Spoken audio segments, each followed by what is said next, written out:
put the battery out. Look at all this crap and crud.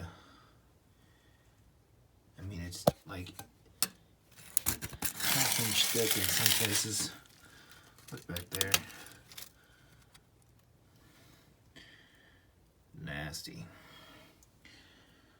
Ugh, this is gonna be a fun job. Alright, so check it out. This is pretty cool. I got this Harbor Freight 1-ton lift used today and put it together. It only took about an hour and 15 minutes. And I was able to hook up a chain to the rear door and lift it off. I'm going to put it on my trailer just so it's up off the ground. Not really worried about it being out in the elements or anything. And now I don't have a giant heavy door in my way when I'm trying to work, which is going to be good. That lift worked really well. Getting it off there, I just lifted it up, opened it, and these hinges just came out of their holes. I wheeled it over here, and we'll lower it down. Progress. Well, I finally got the top cover off the chain case.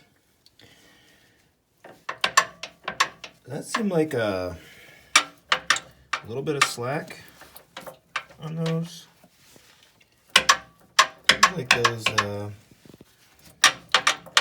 should be a little tighter. Don't you think? I don't know. That's why I'm asking. They're falling into the guides down there, so maybe not.